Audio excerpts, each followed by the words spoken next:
이름으로 환영하고 축복합니다. 옆에 분하고 인사 나눌까요? 당신은 하나님의 사람입니다. 당신은 변화된 새 사람입니다. 네, 아멘. 우리 함께 구원이 주님께 있음을 함께 고백하며 찬양으로 나아가겠습니다.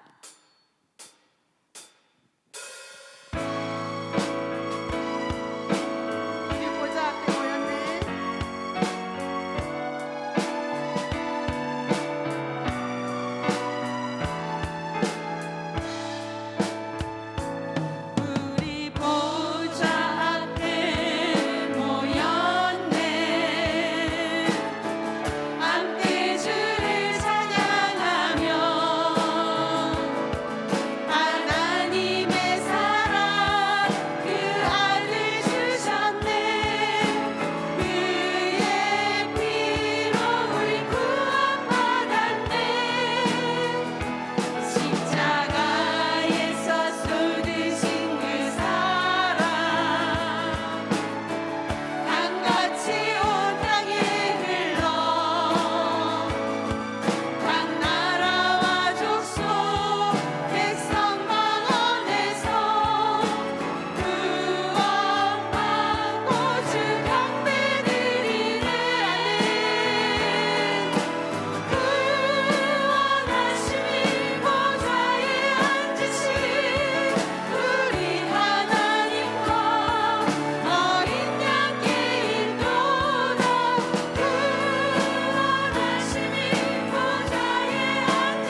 고백하며 나아갑시다.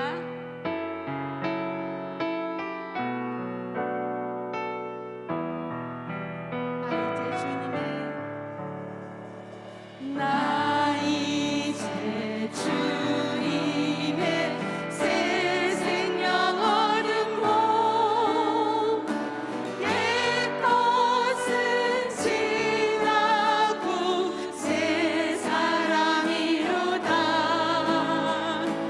그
역사하셔서 오직 주님만을 바라보고 나아갈 수 있는 모습 될 수 있도록 주님 인도하시고 역사하여 주옵소서. 오늘 함께 하실 것을 기대하며 나아갑니다. 주님 인도하여 주옵소서. 하나님 감사합니다. 오늘 또 우리에게 새 날을 허락하여 주시고 이 시간 수요 낮 예배로 모일 수 있도록 인도해 주심을 감사드립니다. 하나님을 섬기며 나아가고 또 봉사하며 헌신하며 나아가는 귀한 손길들 가운데 주님 함께 하셔서 하나님의 귀한 은혜가 넘쳐날 수 있도록 주님 인도하여 주옵소서. 이 시간 함께 하실 하나님을 기대하며 나아갑니다. 역사하여 주옵소서. 예수님의 이름으로 기도드립니다. 아멘. 할렐루야. 아멘. 우리 함께 말씀 보도록 하겠습니다. 하나님의 말씀은 출애굽기 12장 37절에서 42절 말씀입니다. 출애굽기 12장 37절에서 42절 말씀, 다 함께 일어나셔서 하나님의 말씀을 경청하겠습니다. 이스라엘 자손이 라암셋을 떠나서 숫곳에 이르니 유아외에 보행하는 장정이 60만 가량이요 수많은 잡족과 양과 소와 심이 많은 가축이 그들과 함께하였으며 그들이 애굽으로부터 가지고 나온 발교되지 못한 반죽으로 무교병을 구웠으니 이는 그들이 애굽에서 쫓겨남으로 지체할 수 없었음이며 아무 양식도 준비하지 못하였음이었더라.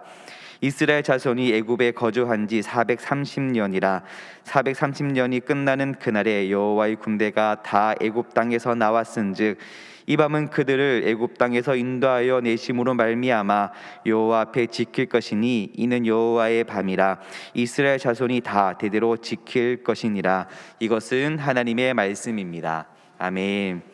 이 시간 담임 목사님 설교 영상으로 함께 은혜 받도록 하겠습니다. 위당 정인보 선생님이 지은 광복절 노래가 있습니다. 흙 다시 만져보자 바닷물도 춤을 춘다. 기어이 보시려던 어른님 번님 어찌하리. 이날이 40년 뜨거운 피 엉긴 자취니 길이길이 지키세 길이길이 지키세. 얼마나 감격적이었을까요? 36년간 일제의 강압 속에 지내다가 해방되었던 날 그 감격을 어떻게 다 표현할 수 있을까요? 이 노래는 그 감격을 가장 잘 담아낸 노래라고 그렇게 알려져 있습니다. 광복절이란 어둠에서 벗어나서 빛을 회복한 그 날을 우리가 의미합니다. 우리에게 광복절이 새로운 역사를 시작하게 만들었다면 이스라엘에게는 바로 출애굽 사건이 이스라엘의 역사를 시작하게 만들었습니다. 430년간이나 애굽에 종살이하던 그들이 6월절을 계기로 출애굽을 떠나 그리고 그 애굽 땅을 떠나서 하나님이 약속하신 가나안 땅으로 갈 때 그 감격과 기쁨은 이루 말할 수 없었을 것입니다. 이 출애굽의 사건은 이스라엘 백성이 역사 속에 등장하는 굉장히 중요한 사건이 되는 것입니다. 자, 그런데 이 사건을 통해서 우리가 알아야 될 것은 그 사건, 이스라엘 역사가 중요한 것보다도 이 사건 속에 하나님은 어떤 분인가 하는 것이 참 중요합니다. 왜냐하면 우리의 신앙이라고 하는 것은 여러 가지로 정의할 수 있지만 하나님을 알아가는 과정입니다. 그래서 주 예수를 깊이 아는 놀라운 그 은혜라고 찬양을 부르는 것은 하나님을 깊게 알면 알수록 우리가 하나님을 더 은혜를 더 입게 되고 하나님의 귀한 사랑을 더 깨닫게 되고 우리의 신앙이 더 성숙하게 때문입니다. 그래서 이 출애굽을 일으키신 그 하나님을 통해서 우리는 오늘 하나님이 어떤 분인가 하는 것을 우리가 한번 살펴볼 필요가 있습니다. 왜냐하면 이스라엘을 대하시는 그 하나님은 오늘 나를 대하시는 하나님이시기 때문입니다. 하나님은 나를 대하실 때 도대체 어떻게 대하실까? 나를 어떻게 생각하실까 하는 의문을 가지고 우리의 인생을 살아가는 사람들이 많은데 이 말씀을 통해서 이스라엘 백성을 통해서 하나님께서 어떻게 하셨는지를 우리가 깨닫게 되면서 하나님을 좀 더 깊게 아는 놀라운 한 걸음 한 걸음의 진보와 믿음의 깊이가 더 있는 그런 시간이 되었으면 좋겠습니다. 자, 하나님은 어떤 분일까요? 첫 번째, 하나님은 새로운 시작을 주시는 분이십니다. 출애굽기 12장 1절 2절 보니까 여호와께서 애굽 땅에서 모세와 아론에게 일러 말씀하시되 이 달을 너희에게 달의 시작 곧 해 첫 달이 되게 하고 그렇게 말씀하고 있습니다. 지금까지 이들이 지켜왔던 달력이 있겠죠. 원력이 있든 인력이 있든 뭐 다른 여러 가지 고대의 어떤 법칙이 있을 거예요. 그런데 하나님께서 이들이 출애굽하는 그 달을 그 해의 첫 달이 되게 하라고 주님께서 그렇게 시작하는 달로 하게 하라고 그렇게 말씀하십니다. 오늘날 유대인들은 가을쯤에 새해를 지킵니다. 우리하고는 좀 다릅니다. 그런데 이들이 포로기 이전에 고대의 유대인들은 바로 이 6월절 날이 그들이 1월달이었습니다. 6월절이 우리나라 이 원력으로 3월, 4월 정도쯤 되니까 아마 4월이나 이쯤 되었을 겁니다. 4월이 그들에게는 새해였습니다. 새로운 싹이 트고 꽃이 열리는 바로 그 아름다운 생명이 소생하는 그 달이 바로 이스라엘 역사의 첫 시작으로 삼았다는 것입니다. 그 해의 첫 달로 삼았다는 것은 모든 삶의 시작이, 그 다음에 기준이 바로 그 달이 되게 하시는데, 이 일을 하나님께서 이스라엘 백성에게 새로운 역사를 열어 가셨다는 그런 의미가 되는 것입니다. 하나님이 이스라엘의 새로운 역사의 시작을 주신 것뿐 아닙니다. 바로 이 새해 첫 달에 새로운 복을 주셨습니다. 출애굽기 40장 2절 보니까 너는 첫째 달 초하루에 성막 곧 회막을 세우고 그렇게 말씀하십니다. 이 성막이라고 하는 것은 하나님이 동행하시고 임재하시겠다는 의미입니다. 그러니까 하나님께서 이스라엘 백성과 함께 동행하시겠다는 약속을 해주시는 겁니다. 그리고 이 회막을 통해서 이스라엘은 죄 용서함을 받을 수가 있습니다. 죄를 용서받는 길을 하나님이 열어주셨습니다. 그리고 인간이 하나님께 나가는 길을 이 성막을 통해서 하나님은 열어주시겠다는 것입니다. 우리를 시작하게 만드시고 하나님께 나오는 길을 열어주시고 우리와 함께 동행하시겠다고 하는 바로 그 새로운 시작을 우리에게 알려주시는, 우리가 그렇잖아요. 새로운 시작을 해도 우리 혼자 하면 또다시 방황할 수밖에 없어요. 우리가 연약한 모습 그대로, 과거에 실패한 모습대로 그대로 시작한다고 해서 그것이 의미 있는 것은 아닙니다. 하나님이 우리와 동행해 주시고 함께 해 주셔서 새롭게 시작하게 하시고 그 시작이 축복으로 이어지도록 만들어 가게 하신 분이 바로 하나님이시라는 것을 성경은 말씀하고 있습니다. 하나님께서 6월절 어린 양으로 이스라엘의 새로운 시작을 주셨다면 우리에게는 예수 그리스도의 보혈의 피로 우리의 삶을 새롭게 시작할 수 있도록 열어주셨습니다. 새로운 시작은 아무나 할 수 있는 것이 아닙니다. 내가 새롭게 시작해야지 된다고 시작이 됩니까? 안 됩니다. 하나님께서 시작할 수 있도록 해주셔야 됩니다. 하나님이 도와주셔야 됩니다.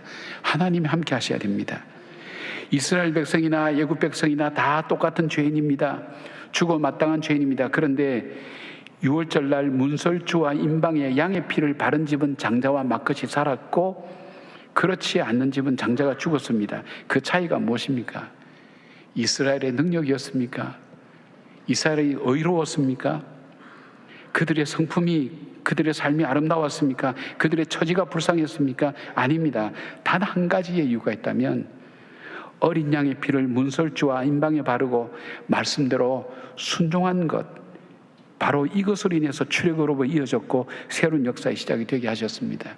무엇을 말씀합니까? 우리의 시작은 우리가 시작한다고 되는 것이 아니라 예수 그리스도의 보혈의 피로 우리가 구속함을 받고 하나님을 우리의 삶의 주인으로 섬기고, 우리 찬양에 나온 것처럼 이제 너의 주인이 하나님이시야, 너의 부모가 하나님이시야, 너의 인생을 주관할 또 하나님이시라고 그 요게벳의 노래에서 나오지 않습니까?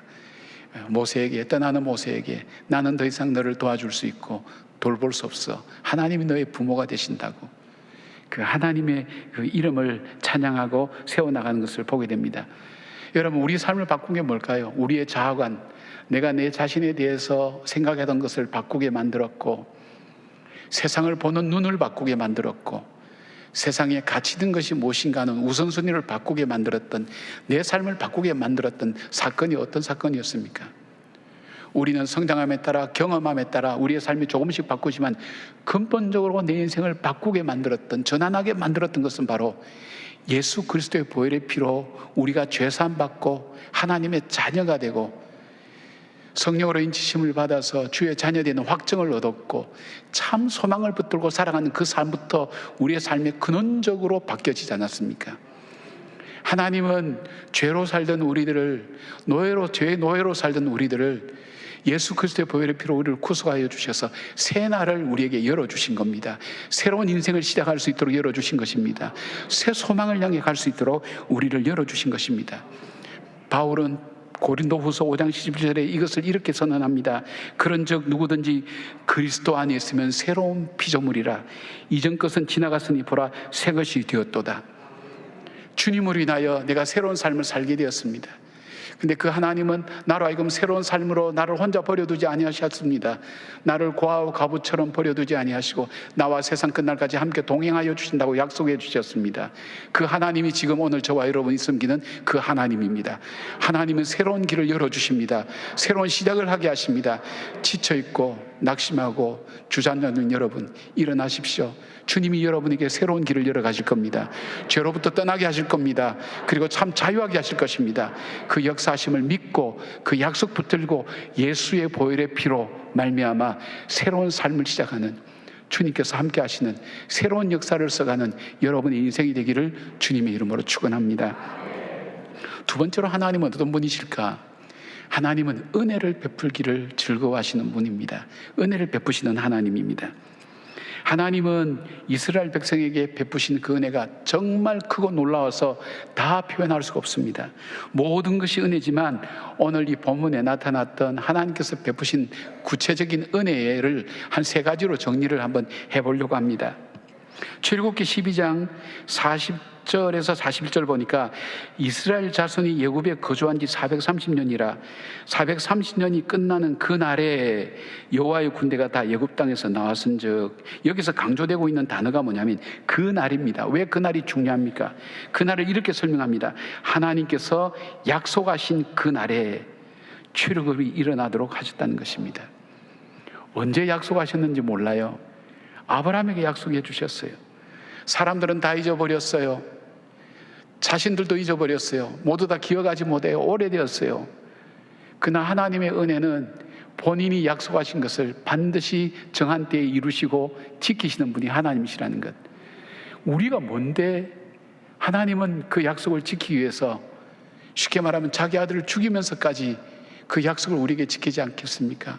내가 너희를 구원하리라는 그 약속의 말씀을 지키기 위해서 우리가 연약할 때도, 우리가 죄인 되었을 때도, 우리가 하나님을 대적하는 원수가 되었을 때도 그때도 포기치 아니하시고 그 아들 예수 그리스도를 죽이시면서까지 우리를 구원하시겠다는 그 언약을 지키신 그 하나님, 그 하나님께서 우리에게 기도하라고 말씀하셨고 응답하겠다고 약속하셨고 그 약속하신 것을 반드시 이루시는 그 하나님, 그 은혜가 우리 가운데 있다는 것입니다. 창세기 15장 13절에서 14절 주님의 약속이 여기 있습니다. 아브라함에게 하신 약속. 여호와께서 아브라함에게 이르시되 너는 반드시 알라.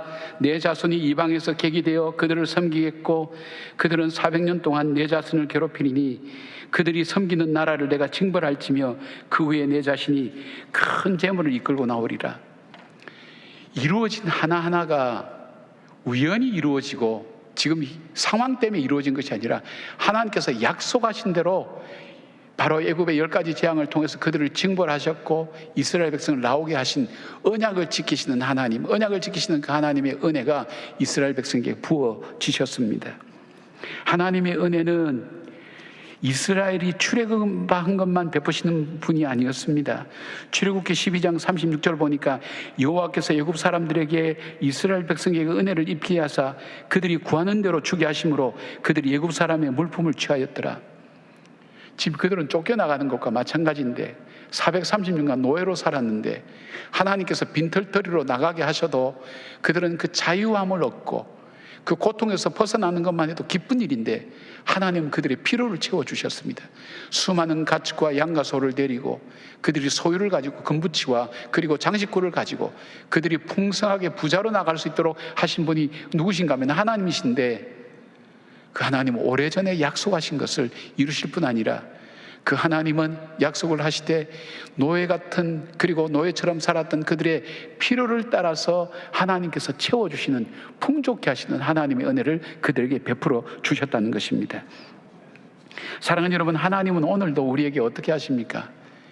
하나님의 언약을 지키시기 위해서 우리를 구속해 주신 그 약속을 지키시는 그 하나님, 뿐만 아니라 오늘 우리를 구속해 주신 하나님께서 때를 따라 돕는 은혜로 우리의 삶을 채워주셨습니다. 우리가 볼 때는 잘 보이지 않지만 하나님의 은혜가 우리의 삶 가운데 늘 머물러 있습니다. 그 은혜로 우리가 살아가고 있지 않습니까? 우리가 영적으로 깨어있을 때는 이게 하나님의 은혜구나 알지만 세상에 취해 있을 때는 하나님이 보이지가 않습니다. 하나님의 은혜가 느껴지지 않습니다. 그러나 여전히 우리는 그 하나님의 은혜 채워주심, 우리의 가정을 채워주셨고 내 인생을 채워주셨고 우리의 필요한 물질도 채워주셨고 필요한 가족들도 채워주셨고 우리가 부족하고 결핍함이 많은 그 삶이었지만 정말 다윗처럼 여호와는 나의 목자시니 내가 부족함이 없도다라고 고백한 것처럼 내 삶을 지금까지 채워오시고 인도해 오셔서 여기까지 오게 하신 그 하나님의 은혜, 이스라엘을 다루신 그 하나님은 오늘 나에게도 동일한 은혜를 베풀고 계신 것을 보게 됩니다. 그 다음에 또 하나 베풀어 주신 은혜가 있습니다. 하나님께서 애굽 땅에 10가지 재앙을 내릴 때에 네 번째 파리 재앙부터는 애굽인과 유대인 사이를 구별하셨습니다. 출애굽기 8장 23절에 내가 내 백성과 너 백성 사이를 구별하리니 내일 이 표정이 있으리라 하셨다 하라고. 이후로는 애굽 땅과 이스라엘 백성이 거하는 땅에는 재앙이 구별되었습니다.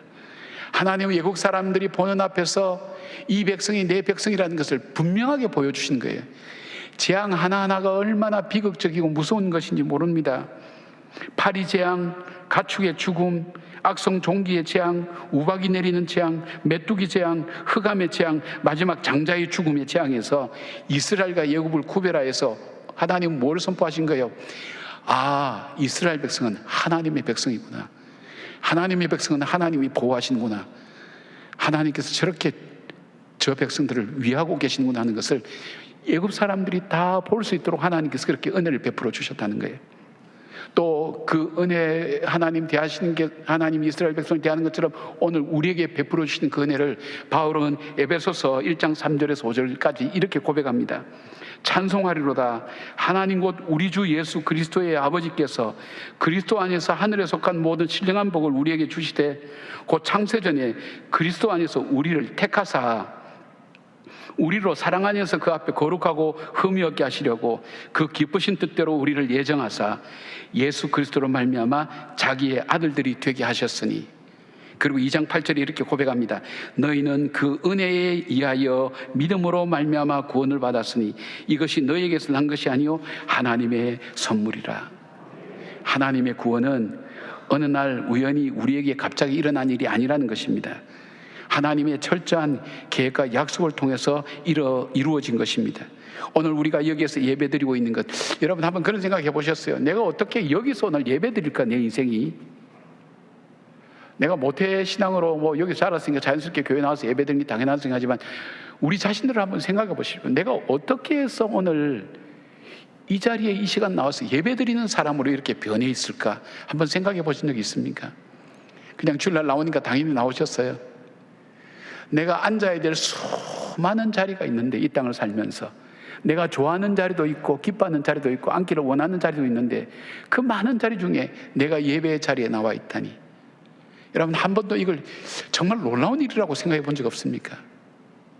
우리에게 놀라운 일은 뭐라고 표현합니까? 하나님의 은혜입니다.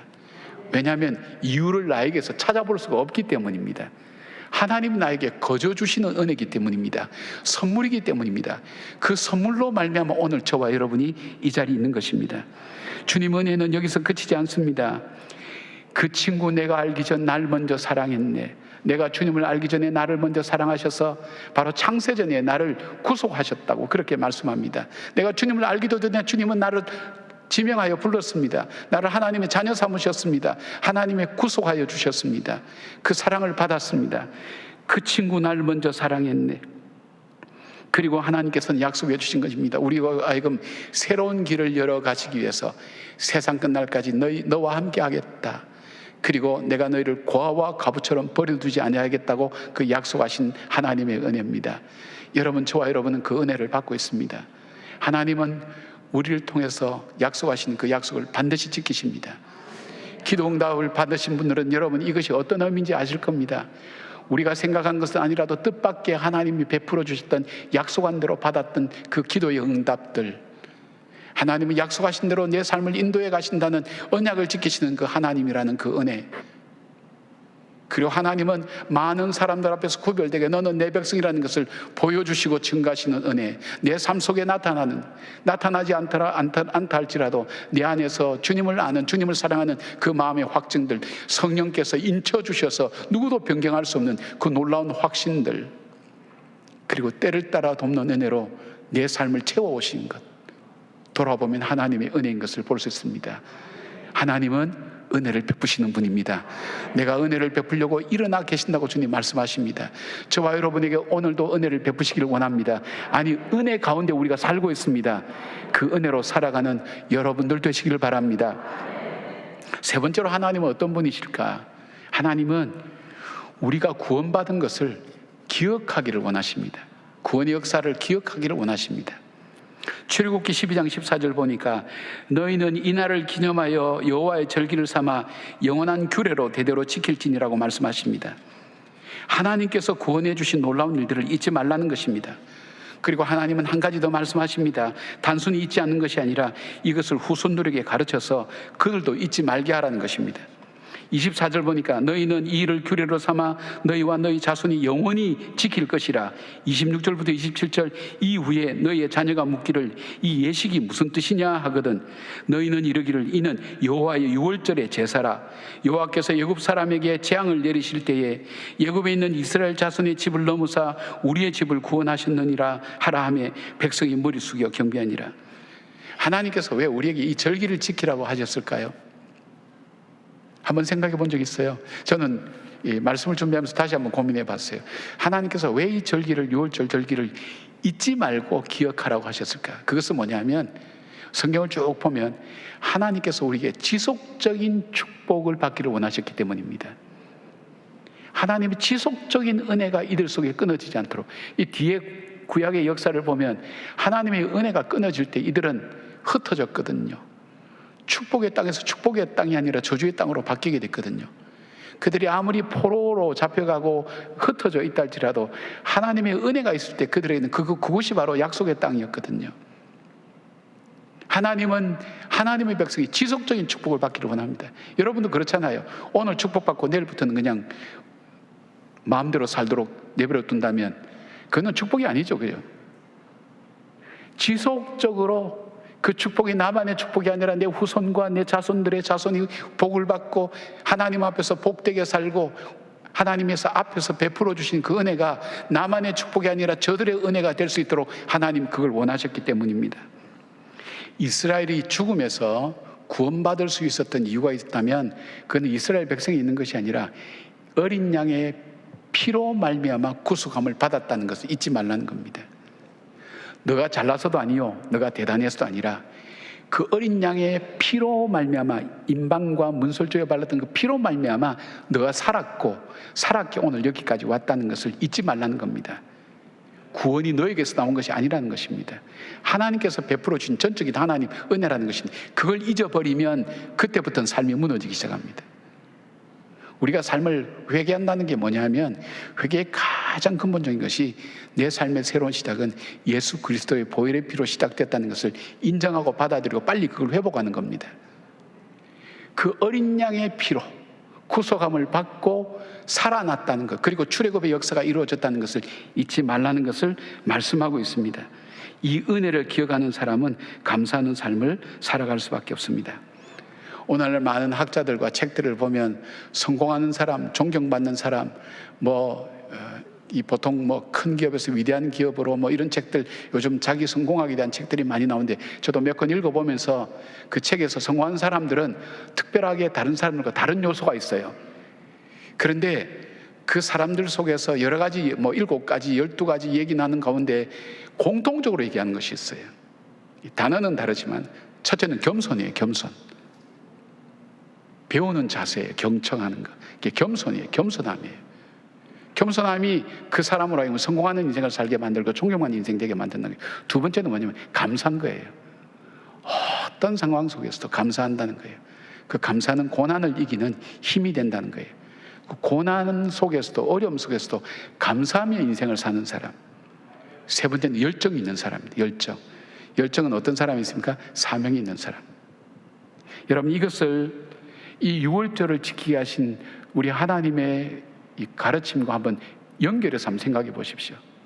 우리가 쓴 나물을 먹을 때 우리가 어떤 마음이 들어가겠습니까? 교만할 게 없잖아요.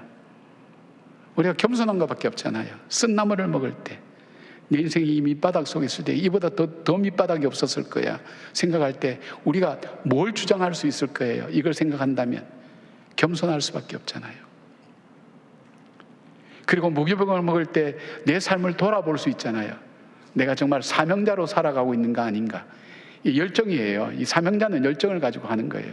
교회도 보면 사명을 가지고 하는 사람은 열정을 가지고 정말 헌신해요. 그렇지 않으면 자기 주장만 하는 거예요. 자기 의를 내세우는 거예요.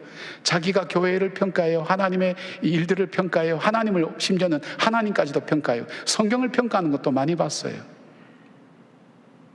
자기도 모르는 교만이 자기 안에 있다는 걸 자기도 모르는 거예요. 그냥 누룩 없는 빵을 먹을 때 내가 정말 사명자로 살아가고 있는가? 그냥 오늘 살기 때문에 살아가고 있는가? 하루하루 살아가고 있는가?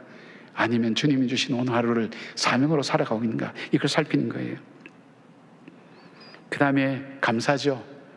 우리가 하나의 어린 양의 보혈의 피로 구속함을 받았다. 나는 내 운명은 내 스스로 바꿀 수 없는 내 운명은 죄로 말미암아 영원한 형벌을 받을 수밖에 없었는데 이유 없이 조건 없이 하나님의 은혜로 있을 때 문제 왜 구속해 주는지 알 수 없어요. 하나님의 전 은혜로밖에는 표현할 수 없어요. 그 은혜로 구속함을 받았다 생각할 때 우리 속에는 뭐가 있을까요? 감사함이 있는 거예요. 찬양도 감사한 거예요. 기도도 감사한 거예요. 드려도 감사한 거예요. 헌신해도 감사한 거예요. 우리가 소망 중에 살아갈 수 있는 이 감사가 우리 속에 있다는 거예요. 세상 사람들도 볼 때에 이렇게 사는 사람이 복 있는 사람으로 살아가더라 그렇게 보고 있습니다. 마찬가지입니다. 우리가 이 유월절을 기억하고 잊어버리지 않을 때 하나님께서 구속해 주심을 우리가 잊지 않고 기억할 때에 우리의 삶 속에 하나님은 지속적인 하나님의 축복을 받을 수가 있는 것을 봅니다. 출애굽은 전적으로 하나님이 계획하시고 이루어 가신 하나님의 뜻입니다. 이스라엘을 구원하시기 위한 계획을 가지시고 구체적으로 역사를 이제 하나하나 하나님 이루어 가십니다. 주님은 우리에게 새로운 시작을 주셨습니다. 예수 그리스도로 말미암아 새로운 인생을 출발하게 하셨습니다. 방향을 다르게 만들었습니다. 인생의 목적을 다르게 만들었습니다. 그리고 우리의 삶의 의미가 다르게 달라졌습니다. 우리 인생의 가치가 달라지게 만들었습니다. 예수 그리스도를 나의 주인으로 삼을 때 우리 삶의 근본적인 변화를 일으켜 세워주셨습니다.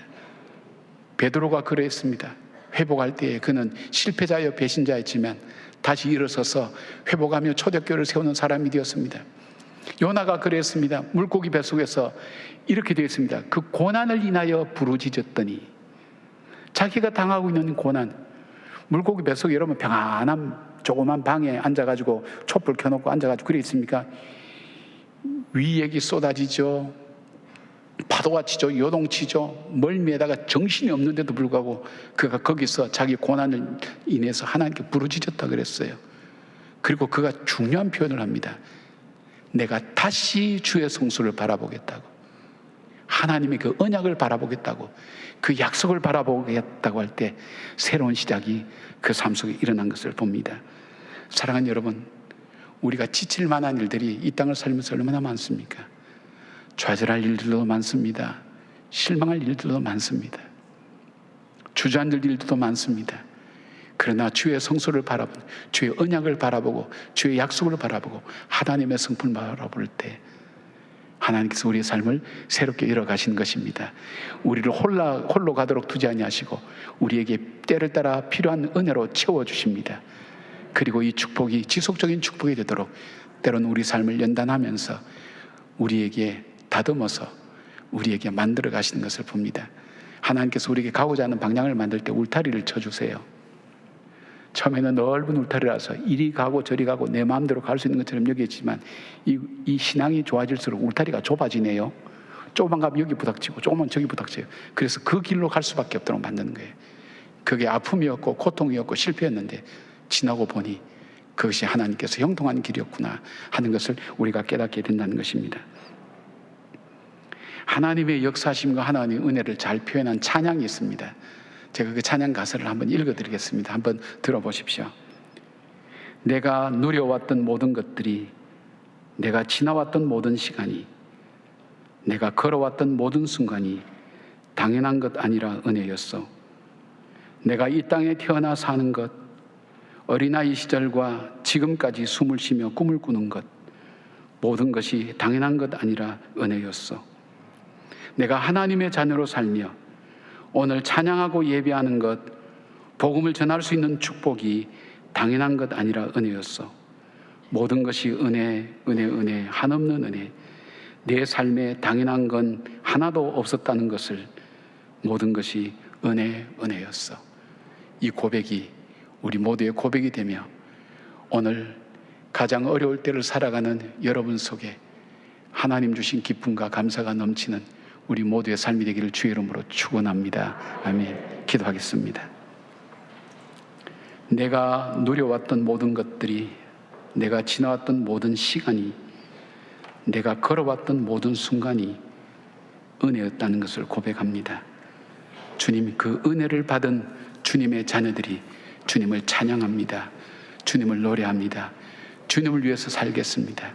하늘에 신령한 복을 주시고 땅에 기름진 것으로 채워주시며 우리 자손의 자손들이 복의 복을 받게 하시고 마음의 손을 품고 기도하는 제목에 하나님이 응답하시고 화답하시고 역사하시는 주의 능력이 증거되고 나타나게 하여 주시옵소서. 예수님의 이름으로 기도드리옵나이다. 아멘. 아멘. 네, 감사합니다. 우리 역사님과 함께 인사하도록 하겠습니다. 잘 오셨습니다. 잘 오셨습니다. 네, 우리 평소에 하지 않던 인사 한 가지만 더 해볼게요. 옆 사람을 바라보면서 사랑의 인사를 하는데요. 어떻게 인사하냐면 윙크 한번 해볼까요? 윙크. 네, 윙크 한번 해볼까요? 네, 네. 아이고, 윙크 힘들어하시는 분들이 몇 분 계신데. 네, 우리가 항상 사랑을 함께 나누고 또 기억하면서 살아가는 모습 되기를 소망합니다. 다시 한 번 더 우리 말씀을 기억하면서 인사할 텐데, 하나님의 사랑을 기억합시다 하고 인사하도록 하겠습니다. 하나님의 사랑을 기억합시다. 네, 다시 한 번 더 하나님의 은혜를 기억합시다. 하나님의 은혜를 기억합시다.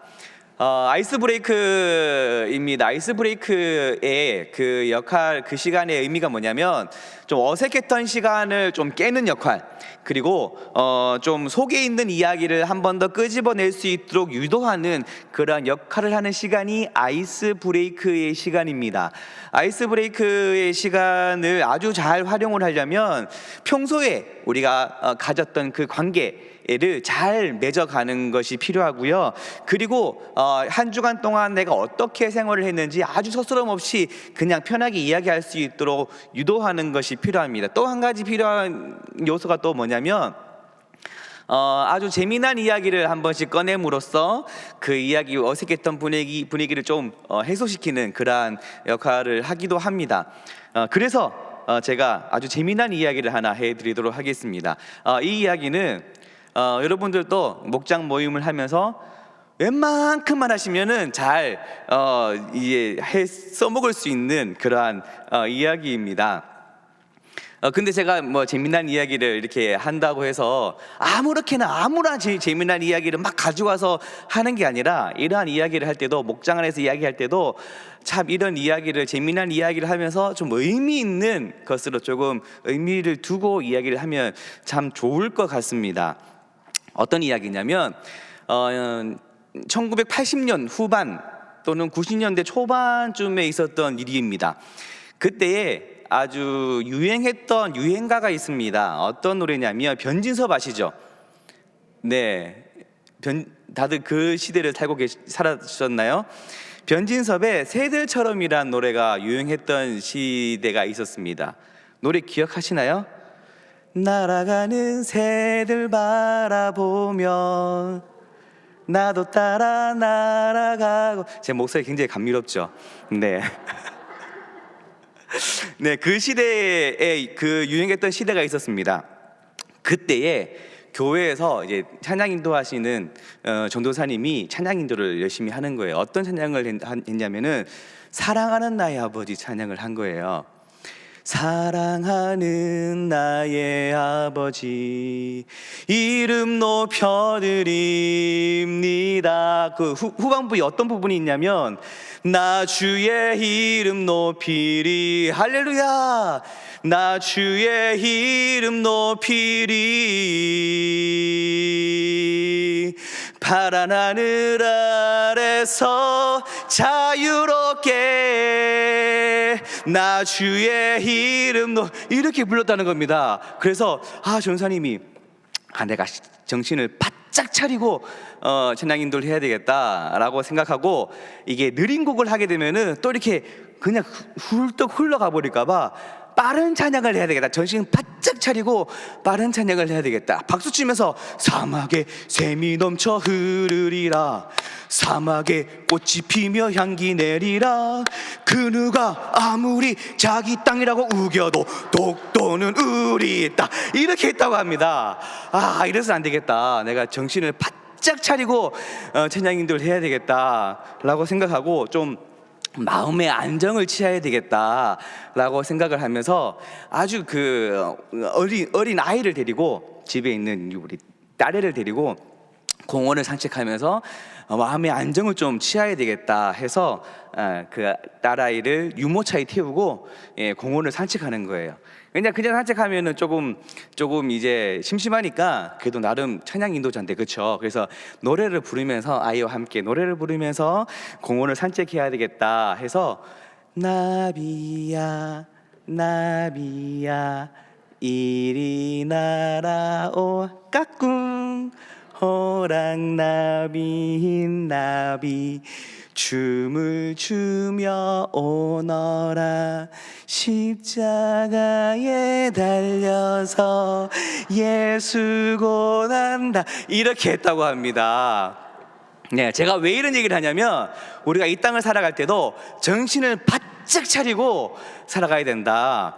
정신을 바짝 차리고 살아가지 않으면 우리가 보는 시선이 우리가 살아가고 있는 이 땅이 우리가 세상을 바라보고 세상 속에 살아가기 때문에 우리가 하나님의 말씀을 붙잡고 바짝 정신 차리고 살아가야 되는데 그렇지 않으면은 세상에 우리의 시선이 빼앗기고 우리 마음이 빼앗기고 그렇게 흘러들릴 수밖에 없다. 그래서 우리가 이 땅을 살아갈 때에 정신을 바짝 차리고 하나님의 사랑을 기억하고 그 말씀을 생각하면서 살아가야 할 것입니다. 네, 그렇게 살아가야 되겠죠? 네, 그러한 마음을 가지고 우리가 이 땅을 살아가는 모습 되기를 간절히 소망합니다. 네, 오늘 말씀의 제목은 출애굽의 하나님입니다. 출애굽의 하나님. 제목이 출애굽의 하나님이고 이스라엘을 구원해 주신 하나님의 그 사건을 우리가 기억하는 내용이 오늘 말씀인데요. 오늘 말씀에 키워드가 있습니다. 제목은 출애굽의 하나님, 주제도 출애굽의 하나님인데 키워드는 뭐냐면 기억이에요. 기억. 뭘 기억하냐면 이스라엘 백성들을 구원해 주신 하나님의 손길을 기억하고 그 말씀을 기억하고 그 은혜를 기억하고 그 사랑을 기억하면서 우리가 이 땅을 살아갈 때에 그렇게 하나님을 향해 기억하면서 하나님의 사랑과 은혜를 기억하면서 살아가야 한다고 담임 목사님께서 말씀하셨습니다. 그래서 키워드는 기억이에요. 그래서 우리가 처음에 제가 인사할 때 어떻게 인사했냐면 하나님의 사랑을 기억합시다. 하나님의 은혜를 기억합시다. 그렇게 인사를 나눴습니다. 오늘 말씀에서 뭘 기억해야 되는 걸까요? 기억하는 게 뭐냐면 이스라엘 백성을 출애굽해 주신 하나님의 그 손길, 하나님의 그 인도하심, 하나님의 말씀을 기억하는 것입니다. 그래서 오늘 말씀을 통해서 담임 목사님께서 말씀하셨듯이 말씀을 통해서 우리가 반드시 기억해야 되는 것이 뭐냐면 이 말씀을 통해서 나에게 말씀하시는 하나님이 어떤 하나님인가 하나님을 알아가는 기회가 되었으면 좋겠습니다. 첫 번째 하나님은 새로운 시작을 주시는 분이십니다. 새로운 시작을 주시는 분이시죠. 어떠한 시작을 허락해 주셨을까요? 출애굽하여서 노예였던 이스라엘 백성들을 그곳에서 벗어날 수 있도록 새로운 시작을 허락해 주신 분이 바로 하나님이시라는 것입니다. 그리고 그 새로운 시작을 우리에게, 이스라엘 백성들에게 주셨을 뿐만 아니라 그 시작을 통해서 새로운 복까지 허락해 주신 것이죠. 그 복이 뭘까요? 그 복이 노예였던 삶에서 자유의 삶을 허락해 주셨던 것입니다. 종살이의 삶에서 벗어나 가나안 땅을 힘차게 나아갈 수 있는 그러한 자유를 하나님께서 이스라엘 백성들에게 허락해 주신 것이죠. 그렇게 할 수 있었던 가장 큰 이유가 뭐냐면 하나님의 말씀에 순종했을 때에 하나님은 이스라엘 백성들에게 새로운 시작을 허락해 주셨을 뿐만 아니라 새로운 복을 주시고 종살이했던 노예였던 삶에서 자유의 몸을 허락해 주시고 더 나아가 우리에게 죄 사함의 복도 허락해 주신다라는 것입니다. 넘겨서 1번 문제를 한번 볼게요. 1번, 우리의 삶 속에서 새로운 것을 허락해 주시는 하나님을 기억해 봅시다. 그리고 나에게 허락해 주신 하나님을 바라보며 나아가야 하는 나의 모습은 어떻게 해야 하는지 함께 나누어 봅시다. 하나님께서 이스라엘 백성들에게 새로운 것을 허락해 주신 것을 기억하면서 우리는 어떻게 살아가야 할까? 어떻게 살아가야 할까요?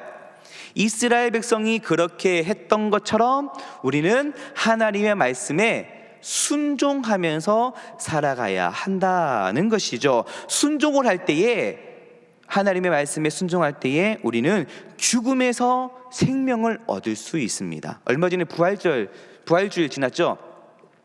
사망을 이기신, 죽음을 이기신 예수 그리스도의 그 부활을 기억하면서 죽음에서 생명의 삶을 살아갈 수 있는 유일한 방법이 뭐냐면 하나님의 말씀에 순종하는 것입니다. 이스라엘 백성도 그렇게 했고요. 그렇게 할 때에 하나님께서 새로운 시작을 주셨고 또 자유를 주셨고 죄사함의 은혜를 주셨고 구원을 주셨다라는 것입니다. 두 번째, 하나님은 은혜를 주시는 분이십니다. 은혜, 어떠한 은혜를 주셨을까요? 어떠한 은혜를 주셨냐면은 출애굽을 통해서 하나님은 이스라엘 백성들에게 출애굽뿐만 아니라 조금 전에 말씀드렸던 것처럼 자유를 얻게 하시고 또 풍성한 물질도 허락해 주셨다라는 것입니다. 이스라엘 백성들이 이러한 자유를 기대하고 풍성한 물질을 기대했던 것은 아니에요. 그런데 하나님의 말씀에 순종했을 때에 하나님께서 이스라엘 백성들에게 그렇게 수많은 것들을 허락해 주셨다는 것입니다. 뒤로 넘겨서 2번 문제 한번 볼게요. 2번 문제, 하나님의 약속은 분명히 이루어집니다. 내가 예상하고 계획했던 것보다 더 크게 응답하신 하나님의 응답을 기억해보고 함께 나누어 봅시다 라고 문제를 만들어 보았습니다. 우리가 기도 많이 하시죠?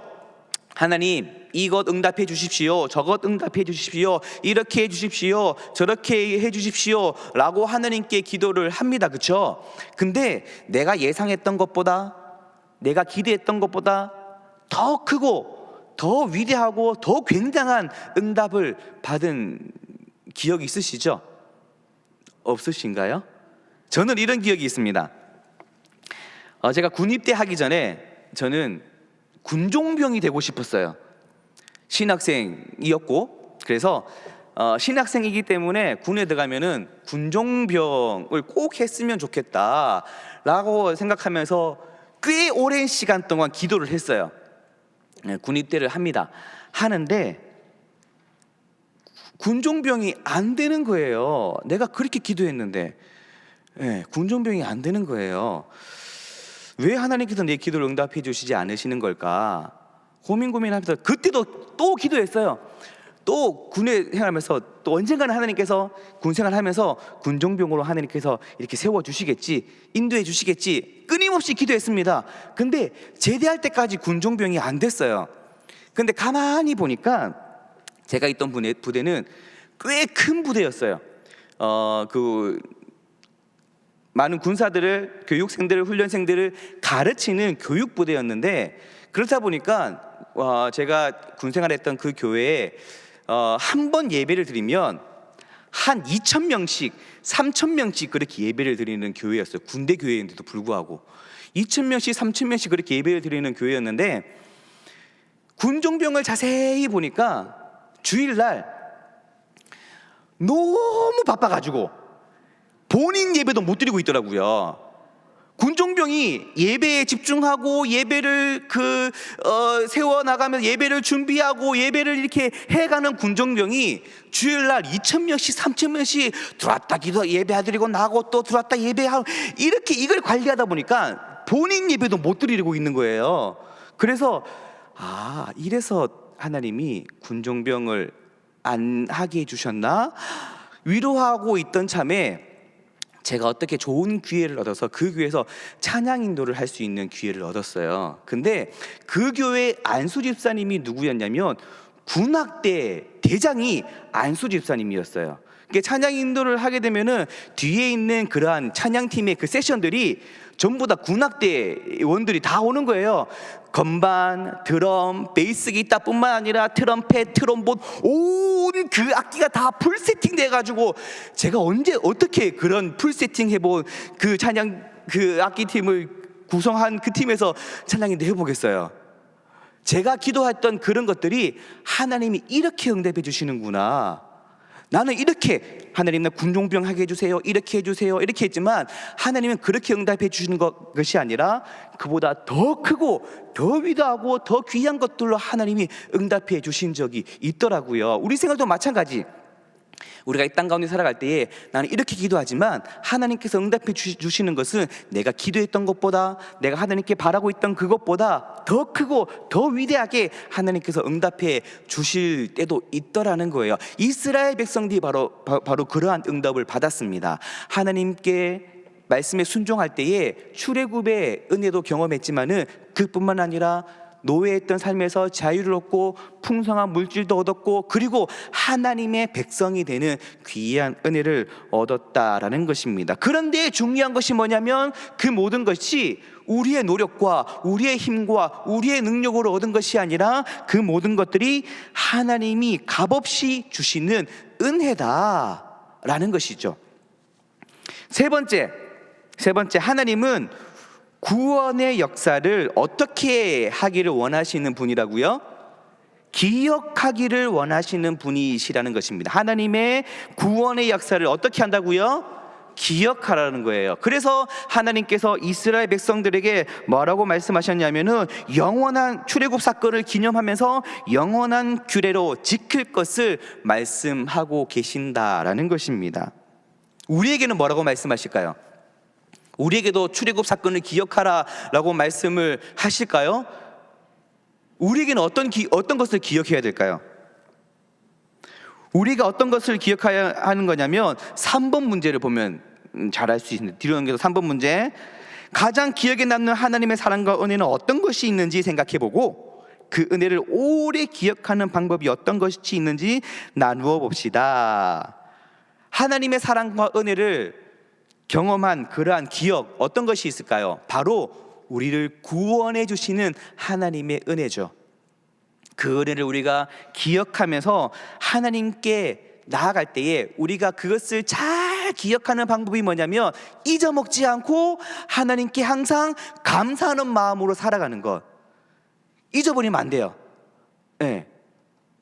제가 조금 전에 그 시작하면서 헷갈리면은 정신을 바짝 차려야지, 바짝 차리지 않으면은 이상한 노래로 흘러가는 것처럼 우리가 이 땅을 살아갈 때에 하나님의 구원의 역사 그것을 기억하면서 바짝 정신 차리고 그렇게 감사하는 마음으로 살아가야지 우리에게 허락해 주신 하나님의 은혜를 기억하며 살아갈 수 있다라는 것입니다.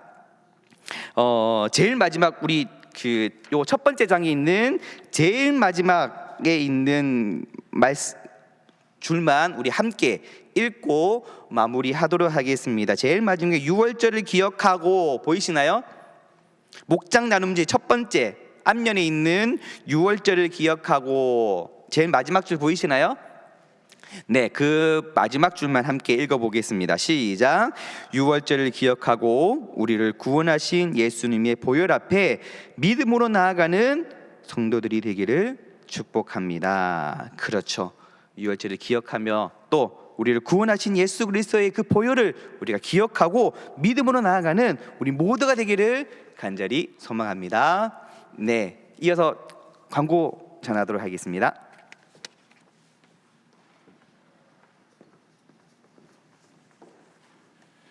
네, 저는 군대 얘기는 안 하겠습니다.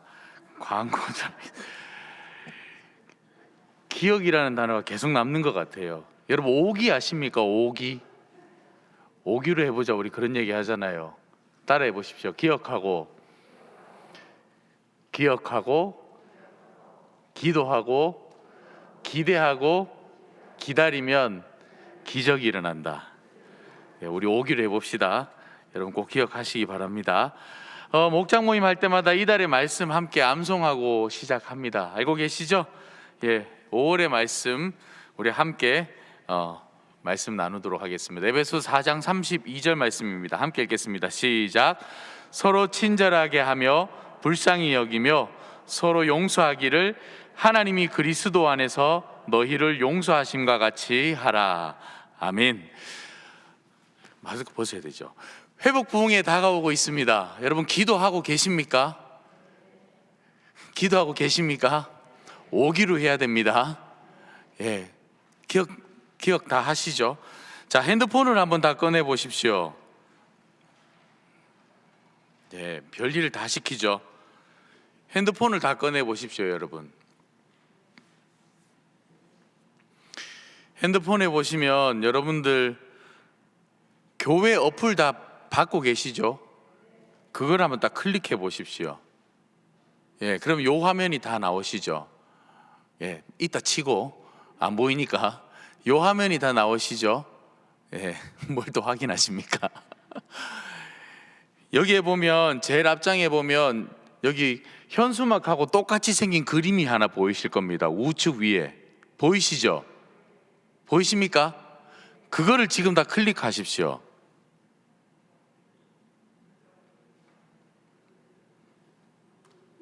다 클릭하셨습니까?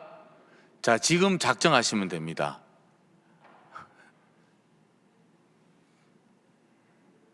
나옵니까? 무엇이 나옵니까? 릴레이 기도가 나옵니까? 자, 날짜하고 시간을 클릭하시면 여러분 이제 릴레이 기도에 함께 동참하실 수가 있습니다. 회복 부흥회를 위한 릴레이 중보기도 준비하고 있습니다. 그러니까 여러분 기도함으로써 함께 우리 회복 부흥회를 맞이하면 좋을 것 같습니다. 이번에 정말 우리 회복 부흥회 정말 기대가 많이 됩니다. 그리고 저희도 마음 모으고 있고요, 힘도 모으고 있습니다. 그러니까 여러분들 회복 부흥회 꼭 기도하시면서 기대하시면서 기다리면서 기억하면 기적이 일어날 줄로 믿습니다. 여러분 꼭 함께하는 그 회복 부흥회가 되면 좋을 것 같습니다. 여러분 목장 식구들 중에 코로나 이후에 교회 한 번도 안 나왔다, 코로나 이후에 예배 가운데 나오지 않는다, 물론 코로나 이전에도 이미 실족한 지체들이 있다, 누구라도 좋습니다. 이번에 회복해야 되지 않겠습니까? 제가 신방 다녀보니까요, 교회 안 다니는 분들, 또 실족하신 분들, 이런 분들에게 우리가 조금씩 전하고는 있어요. 교회 한번 나가야죠, 교회 나가셔야죠. 그런데 결정적인 한 방이 없는 거야. 누가 한번 땅 때려줘야 되는데 그래야 나올 텐데, 그 결정적인 한 방이 지금 이 우리가 준비하고 있는 회복 부흥회입니다. 여러분은 어떻게 하셔도 좋습니다.